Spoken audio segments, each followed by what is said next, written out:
শুভ দুপুর dear students. আজ যে তোমাদের যে অধ্যায়টা নিয়ে আলোচনা করা হবে, তোমাদের সংশোধিত সিলেবাস তোমরা নিশ্চয়ই ইতিমধ্যে পেয়েছো। গতকাল সংশোধিত একটা সিলেবাস দেওয়া হয়েছে। দীপান্বিতা, শুভ দুপুর। দীপান্বিতা, আমাকে শুনতে পাচ্ছো?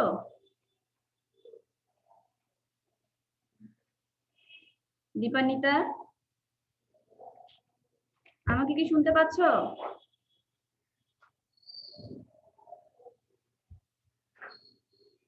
আজ আমরা যে অধ্যায়টা নিয়ে আলোচনা করব, সংশোধিত সিলেবাস অনুযায়ী আমাদের কিন্তু 2021 সালে এসএসসি পরীক্ষায় রসায়নের মধ্যে 4টা অধ্যায় থাকবে। একটা হলো 3, 4, 5, 11। তোমরা কি আমাকে শুনতে পাচ্ছ?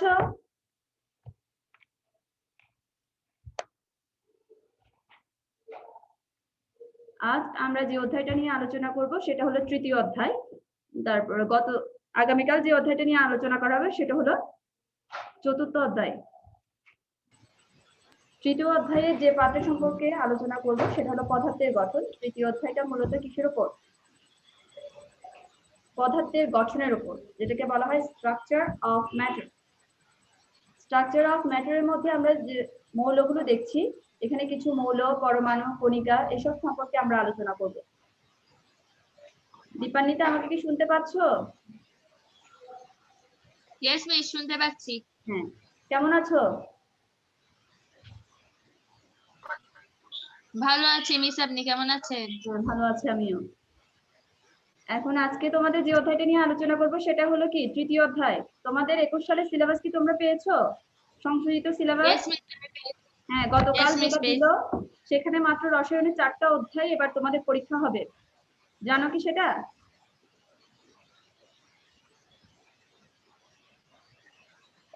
দীপান্বিতা?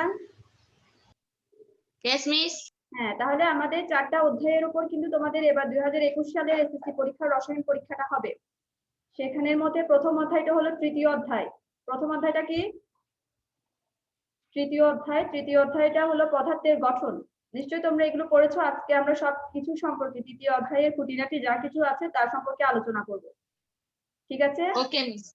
ওকে মিস। মৌল, স্ক্রিনের মধ্যে কিছু দেখতে পাচ্ছো? মিস, ছোট করে দেখা যাচ্ছে। ছোট করে কেন? এখানে স্ক্রিন বড় আছে, একটু খেয়াল করে দেখো। মৌল, আমরা মৌল বলতে কোনগুলোকে বুঝি? Nitrogen, oxygen, carbon, phosphorus, sulphur, এগুলোই হলো কি মূলত মৌল। এগুলো সম্পর্কে জেনেছো আগে? ইয়েস মিস, জেনেছি। মৌল কাকে বলে? যে পদার্থকে ভাঙলে সেই পদার্থ ছাড়া যখন আমরা আর কোনো পদার্থ পাবো না, সেগুলোকে আমরা কি বলবো? মৌলিক পদার্থ বা মৌল বলা হবে তাদেরকে। শুনতে পেয়েছো? আসসালামু আলাইকুম মিস। সালাম। হ্যাঁ, ইকরা, কেমন আছো? আলহামদুলিল্লাহ ভালো, আপনি কেমন আছেন মিস? আলহামদুলিল্লাহ, আমিও ভালো আছি। তাহলে আমরা মৌল পদার্থের গঠন সম্পর্কে আলোচনা করছি। তোমাদের তৃতীয় অধ্যায়, সেখানে মৌল হলো যে পদার্থকে ভাঙলে আমরা আর অন্য কোনো পদার্থ পাবো না, সেটাকে বলা হবে মৌলিক পদার্থ বা মৌল। মৌলের মধ্যে কি কি আছে? নাইট্রোজেন, অক্সিজেন, কার্বন, ফসফরাস ও সালফার। আমরা কি এগুলো জানি? এই পর্যন্ত কয়টি মৌল আবিষ্কৃত হয়েছে? 118টি মৌল আবিষ্কৃত হয়েছে। এগুলোর মধ্যে 98টি মৌল প্রকৃতিতে পাওয়া গেছে, আর বাকি যে মৌলগুলো রয়েছে সেগুলো কৃত্রিম ভাবে গবেষণাগারে প্রস্তুত করা হয়েছে। এগুলোকে বলা হয় কৃত্রিম মৌল। এই পর্যন্ত 118টি মৌল আবিষ্কৃত হয়েছে, যার মধ্যে 98টি প্রাকৃতিক ভাবে পাওয়া গেছে, আর বাকি যেগুলো রয়েছে সেগুলো গবেষণাগারে করে নেওয়া হয়েছে। এরপরে হলো, এটা আমরা বললাম মৌলিক পদার্থ সম্পর্কে। এরপরে যাবে যৌগিক পদার্থ। যৌগিক পদার্থ কি? যে পদার্থকে আসসালামু আলাইকুম মিস। ওয়ালাইকুম সালাম। তাবাসসুম, কেমন আছো? ভালো। হ্যাঁ, মিস, আপনি ভালো আছেন? আলহামদুলিল্লাহ ভালো আছি। হ্যাঁ, আজকে আমরা যে অধ্যায়টা আলোচনা করছি সেটা হলো পদার্থের গঠন। আমাদের সিলেবাসটা একটু সংশোধিত হয়েছে, যার কারণে আমাদের আবার তৃতীয় অধ্যায়টা পড়তে হচ্ছে। এটার উপরে কিন্তু তোমাদের পরীক্ষা হবে। মিস আসসালামু আলাইকুম। ওয়ালাইকুম সালাম। হ্যাঁ, বলো তাহলে। আমরা এখন যেটা আলোচনা করব সেটা হলো যৌগিক পদার্থ। যৌগিক পদার্থ কি? যে পদার্থকে ভাঙলে আমরা এক বা একাধিক মৌলিক পদার্থ পাবো সেগুলোকে বলা হবে যৌগিক পদার্থ। যে পদার্থকে ভাঙলে আমরা এক বা একাধিক মৌলিক পদার্থকে পাবো সেটা হলো কি? যৌগিক পদার্থ। যেমন যৌগিক পদার্থের মধ্যে পানিও একটা কি পদার্থ? যৌগিক পদার্থ। যৌগিক পদার্থ। তার মধ্যে কি কি রয়েছে? আমরা জানি পানির সংকেত হাইড্রোজেন এন্ড অক্সিজেন। হাইড্রোজেন এবং অক্সিজেন, H2 এর সংকেত। তাহলে এই সংকেত থেকে আমরা বুঝতে পারতেছি যে এখানে হাইড্রোজেন এবং অক্সিজেনের সমন্বয়ে কিন্তু এই পানি যৌগিক পদার্থটি তৈরি হচ্ছে। তাহলে পরমাণু কণিকা সমূহ কয় প্রকার জানো? পরমাণুর স্থায়ী কণিকা কয়টি আছে? এটা একটু নোট করে রাখো। পরমাণুর স্থায়ী কণিকা হলো তিনটি। পরমাণুর স্থায়ী কণিকা তিনটি। এগুলো হলো কি? Electron, proton, neutron. Electron, proton, neutron. এই কণিকা কয় ধরনের? তিন ধরনের। এগুলো কি কি? তিন ধরনের, electron, proton, neutron. Electron, proton, neutron. এখানে এগুলো দেখতে পাচ্ছ, একটা চার্ট দেখা যাচ্ছে এখানে। Yes, জি miss. ম্যাম। এখানে চার্টের মধ্যে আমরা ইলেকট্রন, প্রোটন, নিউট্রন সম্পর্কে মোটামুটি একটা ধারণা পাবো। এখানে প্রোটনের প্রতীক কি দেখতে পাচ্ছি আমরা? প্রোটনের প্রতীক পি। এর আপেক্ষিক ভর হলো 1। আপেক্ষিক ভর 1। তবে 1 হবে আপেক্ষিক আদানে। এখানে আদানের চিহ্নটা, আদান বলতে আমরা পজিটিভ নেগেটিভ এই জিনিসগুলোকে বুঝি। তাহলে আপেক্ষিক আদান হবে +1। তুমি কি আমাকে শুনতে পাচ্ছ? জি ম্যাম। হ্যাঁ, Yes, miss. শুনতে পাচ্ছি। তাহলে শোনো, আমরা তৃতীয় অধ্যায় নিয়ে আলোচনা করছি। এখানে আমরা কণিকা সম্পর্কে আলোচনা করছি। তাহলে প্রোটনের প্রকৃত ভর কত? 1.67 × 10⁻⁻24 গ্রাম। আমরা কি জানি প্রোটনের প্রকৃত ভর কত? হ্যাঁ বলো, প্রোটনের প্রকৃত ভর কত? 1.673 × 10⁻24 হ্যাঁ, 6×10⁻⁻24 গ্রাম। আর প্রকৃত ভর কত? প্রকৃত কুলম্ব ভর কত হবে? কুলম্ব হবে +1.60 × 10⁻19 কুলম্ব। হ্যাঁ, কুলম্ব। তাহলে এটা আমরা এখানে হবে কত? 1.67 × 10⁻⁻24 গ্রাম। এটা হলো তার প্রকৃত ভর। আর প্রকৃত আদান হবে 1.60 × 10⁻⁻19 কুলম্ব। 19 কুলম্ব। হ্যাঁ, এরপর নিউট্রন সম্পর্কে একটু বলো। নিউট্রনের প্রতীক কি? N।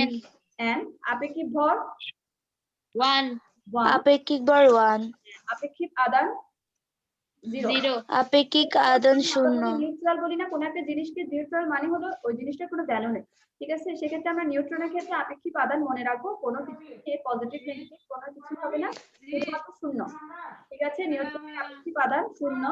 প্রকৃত ভর 1.67 × 10⁻24 গ্রাম। এরপর আমি আপনাকে বলছি এই বিষয়ে। হ্যাঁ, প্রকৃত আদান হবে 0। ঠিক আছে? এরপর আমরা খুব জি ম্যাম। একটা জিনিস রসায়নের আমাদের প্রায় এটার সাথে আমরা পরিচিত, সেটা হলো কি? ইলেকট্রন। ইলেকট্রনের কথা আমরা অনেক পড়েছি নিশ্চয়। জি ম্যাম। হ্যাঁ, এখানে ইলেকট্রনের প্রতীক হলো E। আপেক্ষিক ভর হবে 1/1840। 1840 আপেক্ষিক ভর। আর আপেক্ষিক আদান হলো -1। এর প্রকৃত ভর হবে 9.11 × 10⁻⁻24 গ্রাম। ম্যাম 28 গ্রাম। হ্যাঁ, 10⁻⁻28 গ্রাম। আর প্রকৃত আদান কত হবে? প্রকৃত আদান 1.60 × 10⁻19 কুলম্ব। এই মনে রাখতে হবে যে আমাদের ইলেকট্রনের আদান সবসময় কি হবে? নেগেটিভ হবে। খেয়াল থাকবে। প্রোটনের ইলেকট্রনের নেগেটিভ আর নিউট্রনের কিছুই নেই, শুধুমাত্র 0। ওকে হাবিব, তুমি কি আমাকে শুনতে পাচ্ছ? দেখছো এখানে? ইয়েস ম্যাম, শুনতে পাচ্ছি। হ্যাঁ, একটা সার্কেল দেখতে পাচ্ছ এখানে, বৃত্ত। জি ম্যাম। হ্যাঁ, এখানে কি দেখা যাচ্ছে? Electron, proton, neutron. Electron, proton, neutron. ইলেকট্রনকে আমরা এখানে নীল সার্কেল দেখছি আর প্রোটনকে দেখছি। প্রোটন সবসময় একটা পরমাণু কেন্দ্রে অবস্থান করে। একটা পরমাণু কিসে অবস্থান করে? কেন্দ্রে। কেন্দ্রে। অর্থাৎ একটা পজিটিভ, কেন্দ্রে অবস্থান করে। আশেপাশে থাকবে নিউট্রন।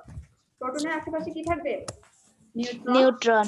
আর ইলেকট্রনটা কি বিভিন্ন কক্ষপথে কি থাকবে? ছড়িয়ে ইলেকট্রন। হ্যাঁ, বিভিন্ন কক্ষপথে এরা অবস্থান করবে। ঠিক আছে? এরপর জি দেখো, ম্যাম। হ্যাঁ, এটা হলো building blocks of the element. মানে building blocks of the elements মানে হলো নিউট্রনের আমরা জেনেছিলাম কি 0 ছিল, কিছুই হবে না, করে যেহেতু ইলেকট্রনের নেগেটিভ আর প্রোটনের পজিটিভ। আমরা এটা ইতিমধ্যে আলোচনা করেছি। ঠিক আছে? জি ম্যাম। এরপরে নেক্সট দেখো, এখন পরমাণুর পরিচিতি। এটা কি দেখতে পেয়েছো? ইয়েস ম্যাম, হ্যাঁ। দেখতে পাচ্ছি।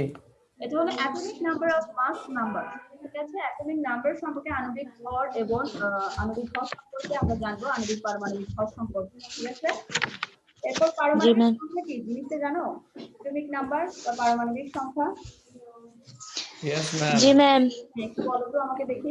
কোন কোন মৌলের মৌলের একটি পরমাণু ওই নিউক্লিয়াসে মৌলের উপস্থিত পারমাণবিক প্রোটনের সংখ্যা বলা হয়। সংখ্যাকে ওই মৌলের পারমাণবিক সংখ্যা বলে। হ্যাঁ, আর মাস নাম্বার ভর সংখ্যা। কোন পরমাণুতে উপস্থিত প্রোটন ও নিউট্রন সংখ্যার যোগফলকে ওই পরমাণুর ভর সংখ্যা বলে। ওই পরমাণুর ভর সংখ্যা বলে। ভর সংখ্যাকে আমরা কি দ্বারা প্রকাশ করি? এ দিয়ে।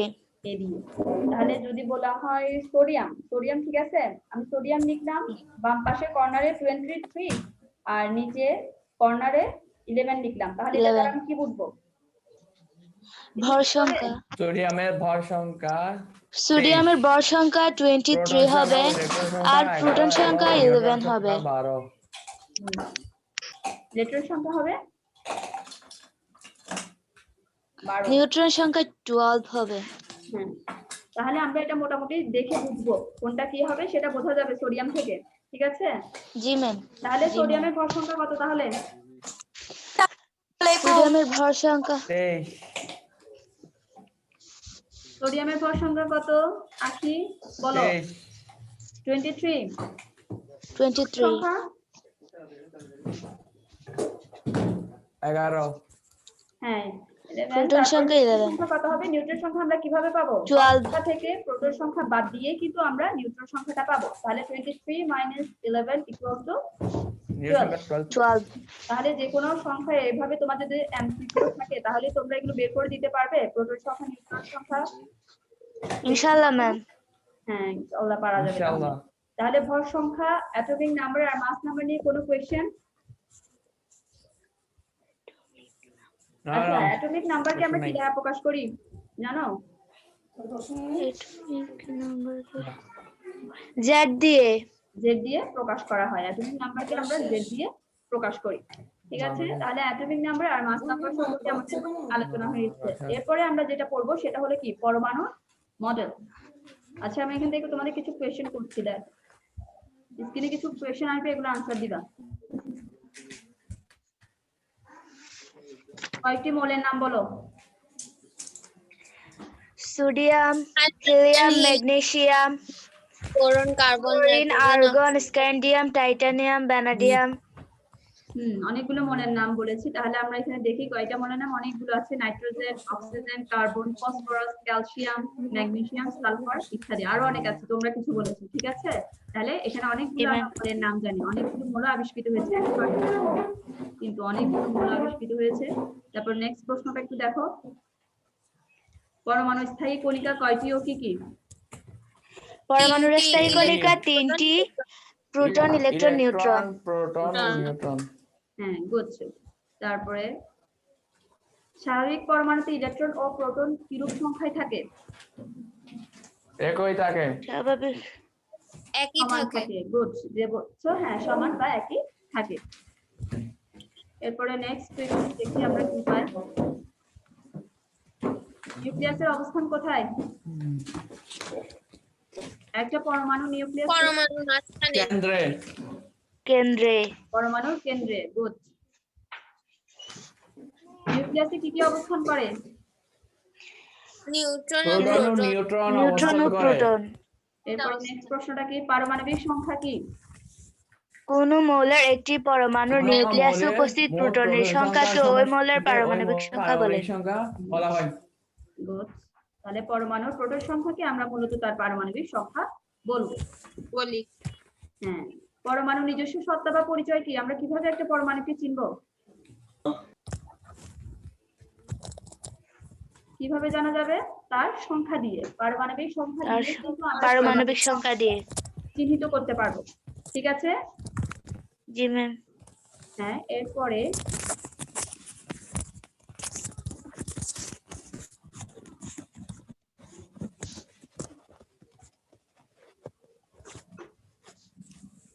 দেখতে পাচ্ছ? এরপরে আমরা এটা নিয়ে আলোচনা করবো।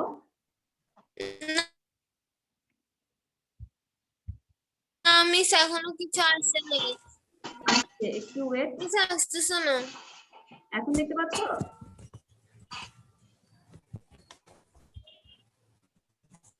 এখন দেখা যাচ্ছে কিছু ছবির মধ্যে কিছু দেখতে পাচ্ছ? না মিস এখনো এবার আসছে। হ্যাঁ, Yes, miss, দেখতে পাচ্ছি। নেটওয়ার্ক প্রবলেমের কারণে হয়তো একটু দেরিতে শো করছে। এটা হলো আইসোটোপ। এটা কি?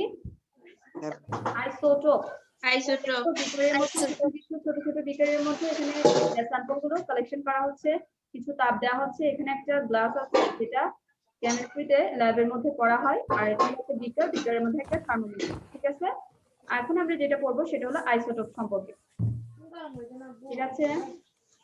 মানে আমরা এখানে জি ম্যাম। হ্যাঁ, এরপরে দেখো আইসোটোপ কি। আমরা যে জিনিসটা করবো সেটা হলো আইসোটোপ কি। এখানে কিছু আইসোটোপের ছবি দেখা যাচ্ছে, দেখেছো? এগুলো হলো কার্বনের বিভিন্ন আইসোটোপ। না মিস দেখা না যাচ্ছে আমরা না। এখন দেখি নাই। আচ্ছা, একটু ওয়েট করো। এখন দেখছো? এখানে না কার্বন। না মিস। মিস কিছু লেকচার দেখাচ্ছে। দেখাচ্ছে। এখন দেখছো? এখন তো দেখার কথা। না মিস দেখা যাচ্ছে। মিস কতগুলো লেকচারের ফাইল দেখা যাচ্ছে, আর কিছু দেখা যাচ্ছে না। হ্যাঁ মিস দেখা যাচ্ছে লেকচার 1 থেকে লেকচার 18 পর্যন্ত কিছু ফাইল দেখা যাচ্ছে। কিছু ফাইল দেখা যাচ্ছে, শেয়ার হয়নি। আচ্ছা, আমি আবার নিউ করে দিচ্ছি। ওকে, না দেখতে পেলে আমাকে বলবা।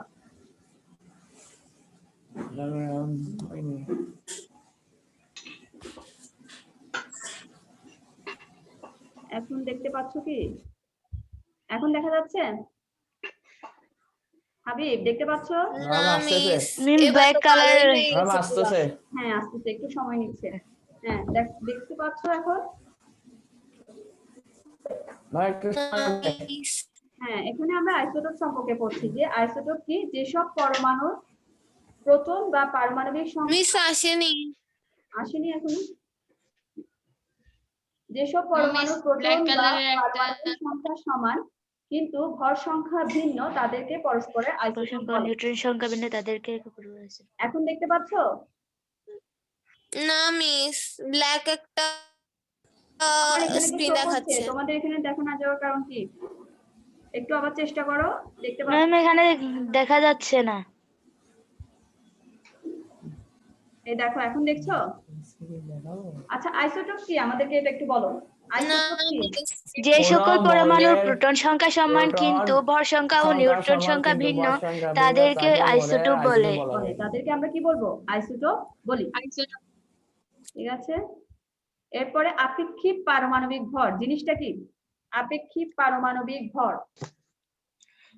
কোন মৌলের পরমাণুর ভর সংখ্যা কোন মৌলের একটি পরমাণু পরমাণু নিউক্লিয়াসে কার্বন 12 উপস্থিত প্রোটন ও আইসোটোপের নিউট্রন পারমাণবিক সংখ্যার যোগফল। এককের তুলনায় কত গুণ ভারী বা হালকা তাকে ওই মৌলের আপেক্ষিক আপেক্ষিক ভর বলা হয়। ভর বলা হয়। আমরা কোন মৌলের একটা পরমাণুর ভর এবং কার্বন কত, কার্বনের সংখ্যা কত হবে? কার্বন 12 ভরের 1/12 অংশের অনুপাতকে কিন্তু বলা হবে ওই মৌলের আপেক্ষিক পারমাণবিক ভর। ঠিক আছে? জি। পরমাণুর সংখ্যা ও ভর সংখ্যাকে কি দ্বারা চিহ্নিত করা Yes, ma'am. হয়? আমরা এই কোয়েশ্চেন গুলো আগে জিজ্ঞেস করেছি। ভর সংখ্যাকে এ দিয়ে, ভর সংখ্যাকে A দিয়ে আর পারমাণবিক সংখ্যাকে Z দিয়ে। জেড দিয়ে। তোমরা কি স্ক্রিনে দেখতে পাচ্ছ? No miss. এখনো ব্ল্যাক কালার। ব্ল্যাক কালার এখনো? আচ্ছা, আমি আবার একটু দেখতে দিচ্ছি দিয়ে। আমার এখানে তো শো করছে।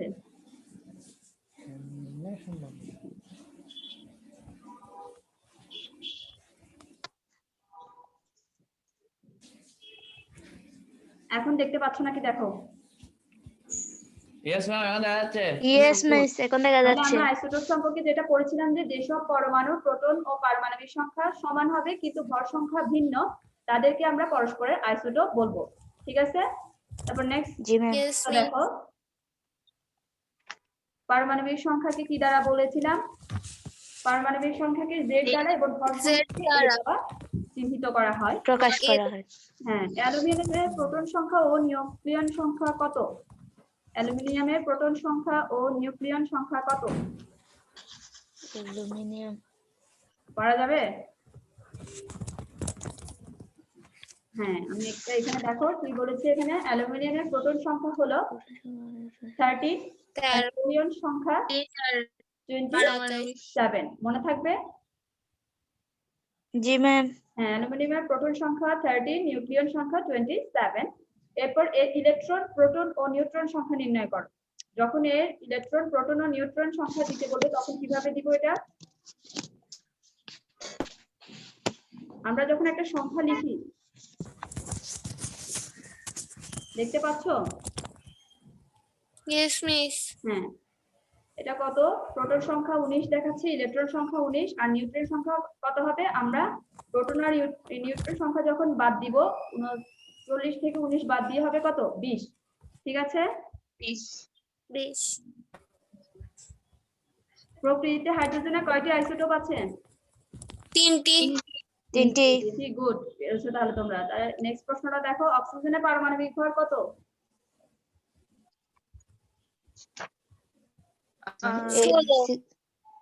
অক্সিজেনের পারমাণবিক ভর 16। 16। আইসোটোপ কি? বিভিন্ন বিভিন্ন ভর ভর সংখ্যা বিশিষ্ট একমৌলের পরমাণুর পরস্পরকে আইসোটোপ আইসোটোপ বলে। বলে। বলে। ক্লিয়ার হয়েছে? এরপরে আমরা পাবো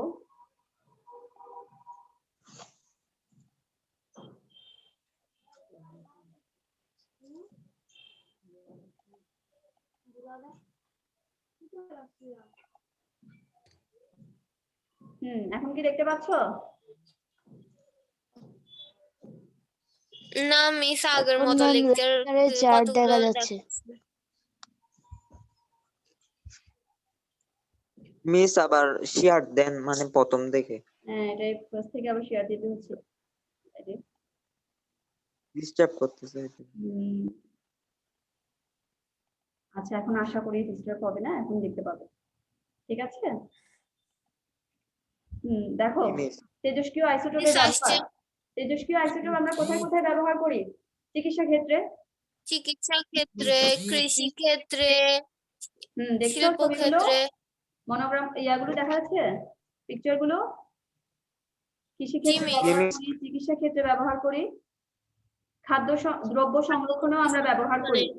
হ্যাঁ, তারপরে এরপরে আমরা যে জিনিসটা নিয়ে আলোচনা করব সেটা হলো কি 3.8 এর পরমাণু মডেল, রাদারফোর্ড পরমাণু মডেল। কি সম্পর্কে আলোচনা করব? রাদারফোর্ডের পরমাণু তোমরা মডেল। কি কেউ জানো রাদারফোর্ড পরমাণু মডেল সম্পর্কে কিছু? 1911 খ্রিস্টাব্দে বিজ্ঞানী জানি। হ্যাঁ, একজন একজন করে বলো। একটি মডেল। হ্যাঁ, 1900 কত সালে? 11 সালে বিজ্ঞানী রাদারফোর্ড কিন্তু পরমাণু মডেলটা আবিষ্কার করেছেন। আমরা এখানে দেখি রাদারফোর্ড পরমাণু মডেলকে সৌর মডেলও বলে। হ্যাঁ, সৌর মডেলে বলা হয়, কারণ আমরা জানি যে সৌরজগতে যেমন সূর্যের চারপাশে গ্রহ নক্ষত্রগুলো কি করতে থাকে?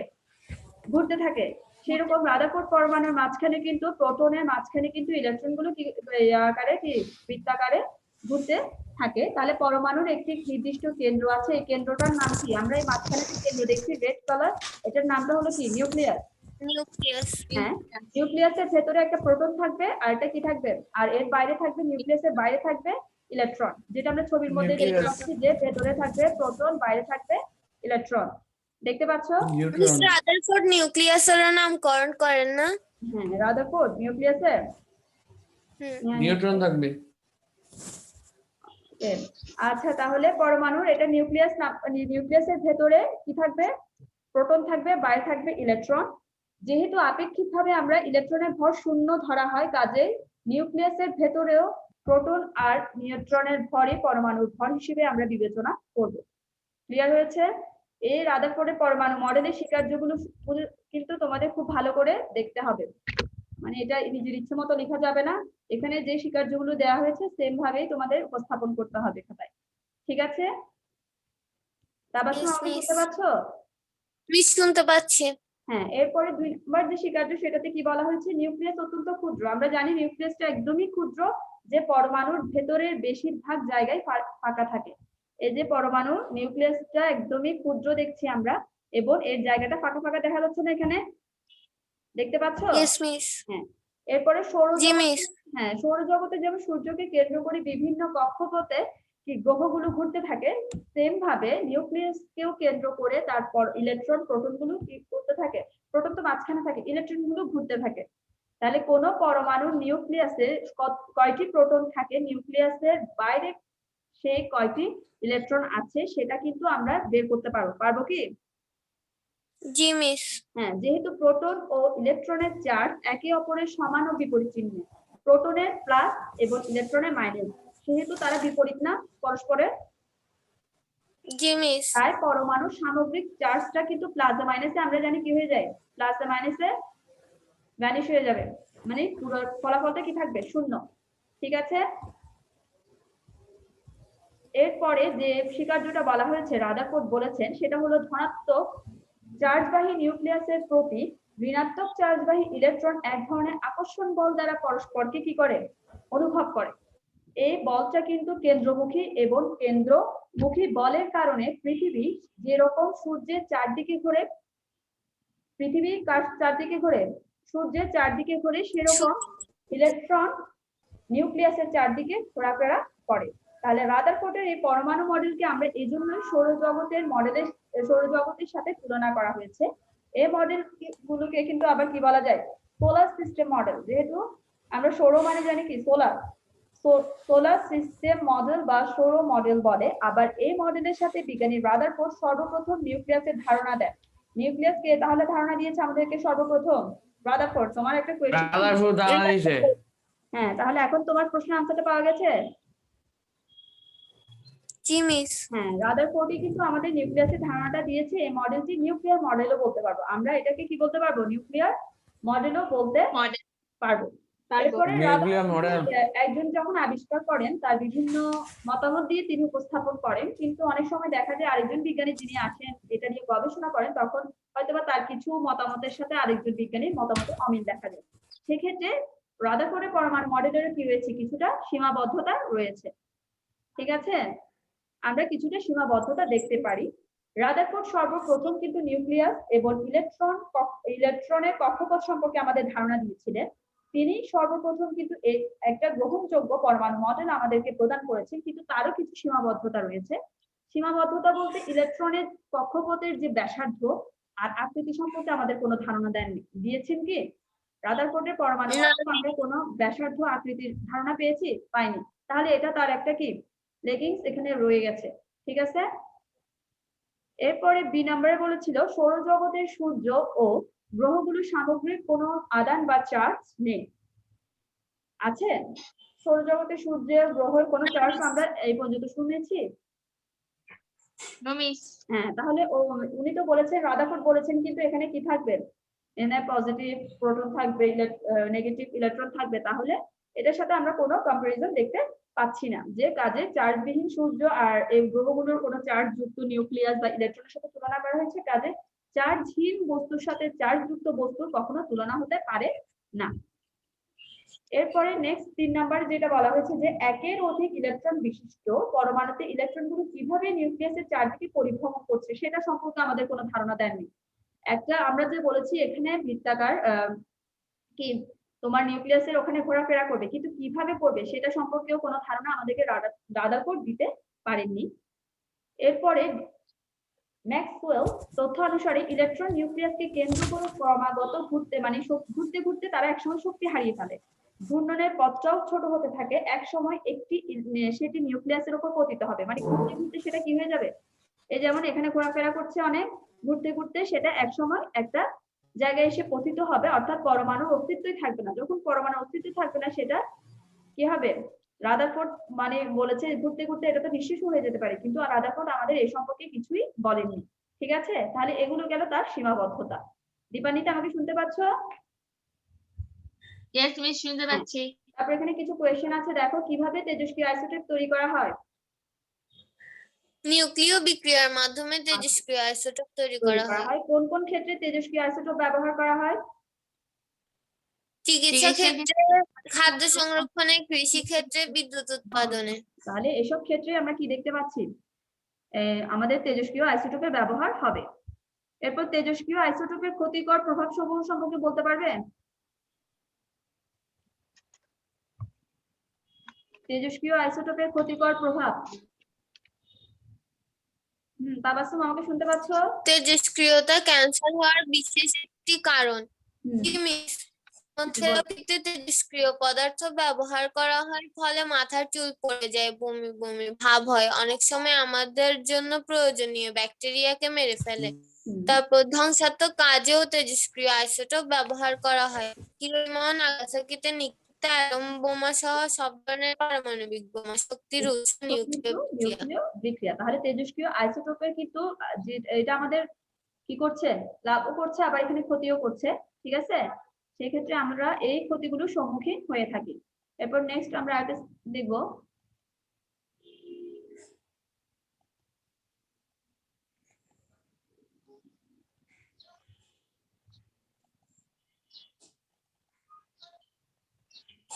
দেখতে পাচ্ছ কি?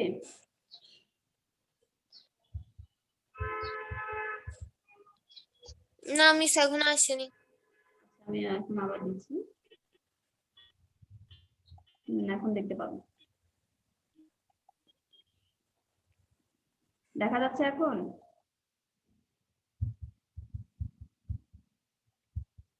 আমরা ওই বোর পরমাণু মডেল ছিল না, এই বোর পরমাণু মডেলের একটা ডায়াগ্রাম দেখো এখানে, দেখেছো? এখন এর আগে পড়েছিলাম আমরা রাদারফোর্ড, এখন করবো বোর পরমাণু মডেল। এখন করবো কি, বোর পরমাণু মডেল। জানো কি কেউ বোর পরমাণু মডেল সম্পর্কে? তাবাসসুম আমাকে শুনতে পাচ্ছ?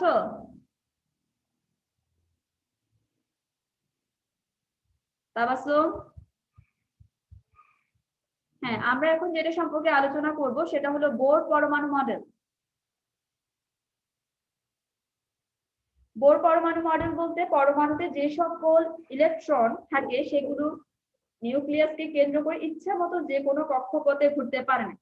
ওরা চাইলে কিন্তু যে কোনো জায়গায় ঘুরতে পারে না, ওদের একটা নির্দিষ্ট একটা জায়গাতে ঘুরতে হয়। শুধু নির্দিষ্ট ব্যাসার্ধের কতগুলো অনুমোদিত বৃত্তাকার কক্ষপথ থাকে। এখানে কতগুলো কি থাকবে? তাবাসসুম আমাকে শুনতে পাচ্ছ?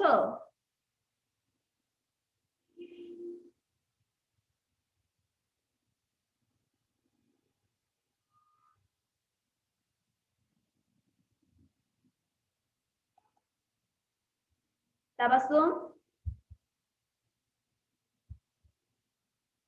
হ্যাঁ, এখন আমরা যেটা নিয়ে আলোচনা করছি সেটা হলো বোর পরমাণু মডেল। বোর পরমাণু মডেলের ক্ষেত্রে নিউক্লিয়াসের চারদিকে যে ইলেকট্রন ঘুরবে, এটা ইচ্ছা মতোই কিন্তু তাদের চলাচল করতে পারবে না, এরা একটা নির্দিষ্ট কক্ষপথে এরা চলাচল করবে। হ্যাঁ, এখন দেখা যাচ্ছে?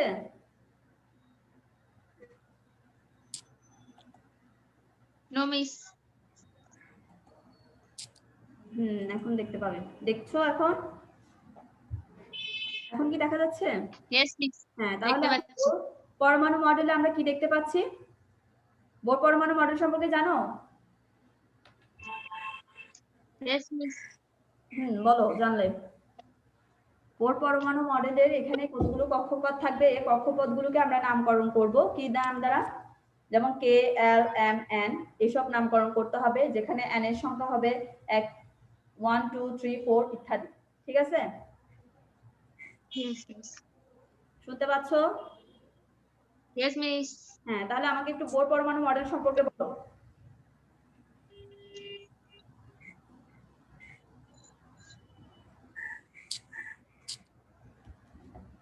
তোমরা বলবে। রাদারফোর্ডের মডেলের ত্রুটিগুলোকে সংশোধন করে 1913 সালে বিজ্ঞানী বোর পরমাণুর একটি মডেল তৈরি করেন। এটাকে বোরের পরমাণু মডেল বলা হয়।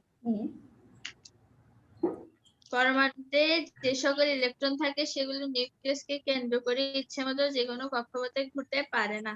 হুম, তাই নির্দিষ্ট ব্যাসার্ধের অনুমোদিত বৃত্তাকার কক্ষপথগুলোকে প্রধান শক্তি স্তর বা হ্যাঁ স্থির কক্ষপথ বলে। স্থির প্রধান শক্তি স্তর কক্ষপথে বা ঘোরার সময় কক্ষপথ বা ইলেকট্রনগুলো সেল বলা কোনো হয়। শক্তি বা বিকিরণ হ্যাঁ, যখন এখানে থাকে তারা কি ইলেকট্রন বিকিরণ করতে পারে? স্থির শোষণ কক্ষপথকে n দ্বারা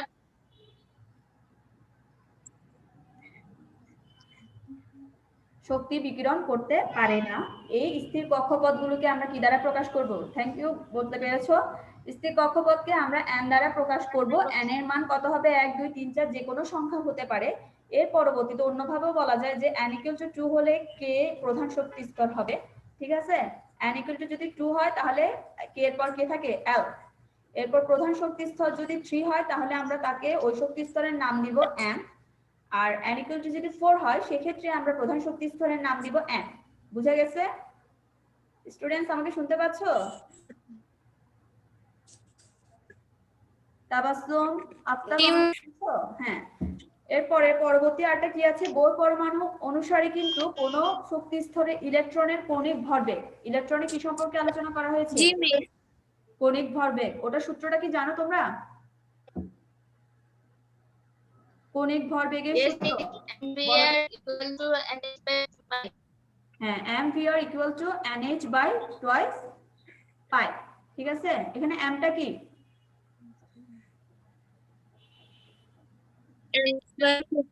ইলেকট্রনের ভর, আর আর হচ্ছে তার ব্যাসার্ধ। শক্তি স্তরের যে ব্যাসার্ধ আছে ইলেকট্রনের, ইলেকট্রন m এর মান হচ্ছে 9.11 হ্যাঁ, ভিটা কি? বেগ। আমরা ভি মানে জানি ইলেকট্রনের বেগ। আর h হলো একটা প্লাঙ্ক ধ্রুবক। তোমাদের এটা একটু যদি সামনে বই থাকে। হ্যাঁ, প্লাঙ্কের ধ্রুবকের সংকেত ইয়াটা পরিমাণটা h এর মান কত? 6.626 into 10⁻24 কেজি পার মিনিট। ঠিক আছে, এরপরে n হচ্ছে কি? n হচ্ছে প্রধান কোয়ান্টাম সংখ্যা, Yes, miss. প্রধান শক্তি স্তর বা প্রধান কোয়ান্টাম সংখ্যা। ঠিক আছে, এরপরে আমরা যেটা পড়বো সেটা হলো, দেখো, শক্তি স্তরে ইলেকট্রনের বিন্যাস। নিলস বোর কত সালে বিখ্যাত মডেলটা আবিষ্কার করেছেন? 1913 সালে। জানি আমরা এটা। 1913 সালে নিলস বোর বোর পরমাণু মডেল আবিষ্কার করেছেন। ওখানে শক্তি স্তরকে কে, এল, এম, এন, ও দ্বারা প্রকাশ করা হয়েছে। এগুলোর সাথে আমরা পরিচিত।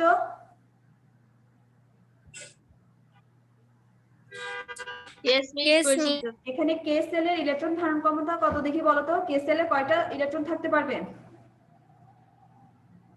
দুইটি। দুইটি। হ্যাঁ, তোমরা স্ক্রিনে দেখতে পাচ্ছো? এল সেলে কয়টি থাকবে? এল সেলের ইলেকট্রন ধারণ চারটি। ক্ষমতা চারটি। 4টি। এম সেলের 18টি। m সেলে 18টি, মানে দ্বিগুণ করে করে বাড়বে। এম সেলের 18 দুগুণে n সেলে 32টি। 32টি। প্রত্যেকটা সেলে কিন্তু ইলেকট্রনের সংখ্যা দ্বিগুণ পরিমাণে বাড়ছে। ঠিক আছে, তাহলে আমরা এগুলো সম্পর্কে জানলাম। রাদারফোর্ডের পরমাণু মডেলকে কোন মডেলের সাথে তুলনা করা হয়েছে?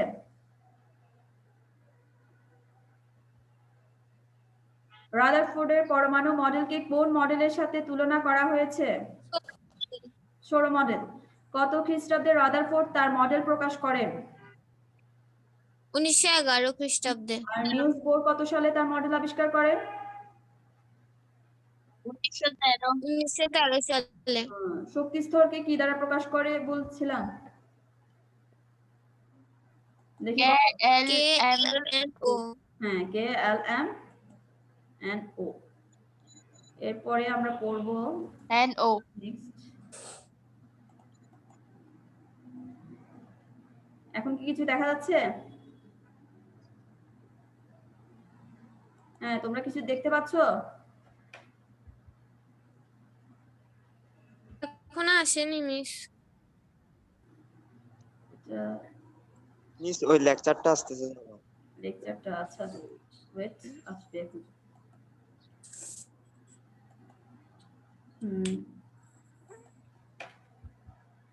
এবার দেখতে পাচ্ছো? এটা কি বলো তো? ইয়েস। ইলেকট্রন আচ্ছা। বিন্যাস দেখেছো এটা আগে? শক্তি স্তরে ইলেকট্রন বিন্যাস। হ্যাঁ আমরা এটা জানি, নিশ্চয়ই এটা সম্পর্কে আগে পড়া হয়েছে। শক্তি স্তরে ইলেকট্রন বিন্যাস, Yes, miss. হ্যাঁ কি কি একটু বলো তো। জি miss. 1s, 1s 2s, 2s 2p 3s 3p 3d 4s 4p 4d 4f 5s 5p 5d 5f 6s 6p 6d। হ্যাঁ তাহলে এটা হলো আমাদের শক্তি স্তরের ইলেকট্রন বিন্যাস। এখানে এই ইলেকট্রন বিন্যাসটা আমরা জানতে পেরেছি, সেটা কে দিয়েছিল আমাদেরকে? মুন্ডের নীতি পড়েছিলে? পরমাণু শক্তি স্তরে ইলেকট্রনের কিন্তু শক্তি ক্রম, এগুলোকে বলা হয় এস পি ডি এফ। যেগুলো বলছো সেগুলো হলো সবগুলো কি অরবিটালের শক্তি ক্রম। এস অরবিটালে সর্বোচ্চ কয়টা থাকে? 2টি। এস অরবিটালে কয়টা ইলেকট্রন দেখতে পাবো আমরা সর্বোচ্চ? হ্যাঁ দীপান্বিতা আমাকে শুনছো? Tabassum, yes miss. এস অরবিটালে কয়টি ইলেকট্রন থাকে? 2টি, 2টি। পিতে 6টি, 6টি, তারপরে ডিতে 10টি, 10টি,